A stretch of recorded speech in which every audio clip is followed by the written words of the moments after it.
अब क्या नया मोड़ आया है? सुन रहे हैं कुछ आपत्ति वगैरह या? देखिए, ये तो पहले से ही तय था। मैं बार बार इस बात को कह रहा था और परिवार के लोग भी इस बात को कह रहे थे कि अगर अनुराग यादव का जो मामला, ये जो अपील जिलाधिकारी की कोर्ट से खारिज हुई है और उसका ध्वस्तीकरण का, उस मकान का ध्वस्तीकरण का जो आदेश हुआ था, प्रशासन जानबूझकर उसको नहीं करना चाह रही थी, उसको ध्वस्त नहीं करना चाह रही है। सरकार की खुद की अपनी ज़मीन है और सरकार इतनी बेबस है कि अपने ही ज़मीन पर किए गए अतिक्रमण को वो अभी तक हटा नहीं पाई और इस बात का इंतजार कर रही थी कि वो हाई कोर्ट में मामला जाए और हाई कोर्ट से फिर उसका मामला लंबित हो। और यही हुआ कि ये मामला पहुंच गया है हाई कोर्ट में और हाई कोर्ट ने उसको यथास्थिति उस मकान को बनाए रखने का आदेश पारित कर दिया है। मैं बार बार इस बात को कहता हूं कि भारतीय जनता पार्टी, आरएसएस और यहाँ के मंत्री के द्वारा उस मकान का संरक्षण दिया जा रहा था। वो मकान गिरे ने, एक अबोध बालक की हत्या हुई है। अब यहाँ लड़ाई ये थी कि एक गरीब यादव था और एक अपराधी यादव था। तो यहाँ के जो गिरीश चंद्र यादव थे वो गरीब यादव के साथ नहीं खड़े हुए, वो खड़े हुए अपराधी यादव के साथ और उन्होंने उस अपराधी यादव को बचाया और उस मकान का संरक्षण दिया और सरकार की ज़मीन, सरकार उस पर कब्जा अपना नहीं हटवा पाई। ये पूरी तरह से जिलाधिकारी जौनपुर, यहाँ की सरकार, यहाँ के जो मंत्री हैं और पूरा प्रशासन उस अपराधी को संरक्षण देने में संलिप्त था और उन्होंने उसको संरक्षण दिया।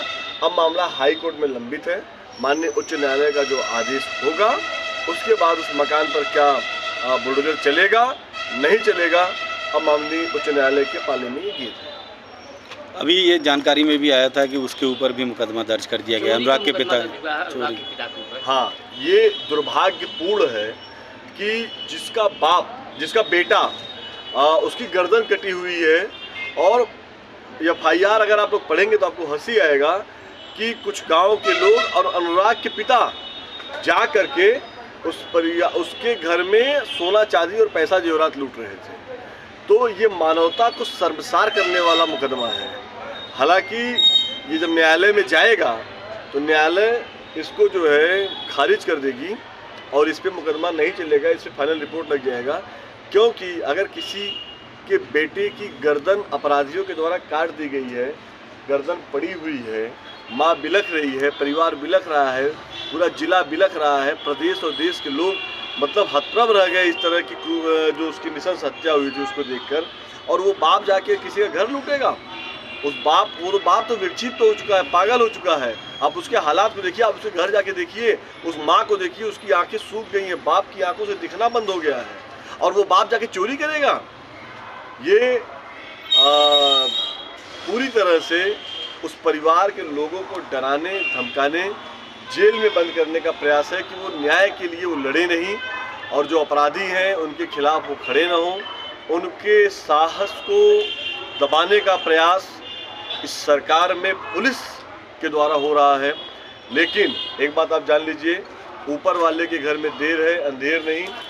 जब भी हम सब लोग उस परिवार के साथ खड़े हैं और मजबूती के साथ खड़े हैं, आने वाले समय में हम सब उसकी लड़ाई को और धार दें। कितनी शर्मनाक बात है, उसको दोहरी मार दी गई।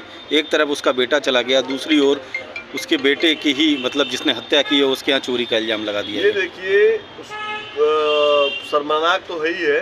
उस बाप को और उस परिवार को और समाज के उन लोगों को ये संदेश देने का प्रयास इस सरकार के द्वारा किया जा रहा है कि भारतीय जनता पार्टी के गुंडों के खिलाफ अगर आप आवाज़ उठाएंगे तो आपके ऊपर मुकदमा दर्ज होगा, आपको जेल भेजने की तैयारी होगी, आपको डराया जाएगा, आपको धमकाया जाएगा, आपके परिवार के सदस्यों की हत्या की जाएगी। वो बहनें बेचारी वो डर के वजह से स्कूल नहीं जा रही हैं, वो सुरक्षा दी गई है, एक सिपाही है, लेकिन अगर एक से ज़्यादा सिपाही अगर उसके घर में जाते हैं तो वो खुद बेचारे खाने के लांदे हैं, वो बेचारे सिपाही को क्या खिलाएंगे।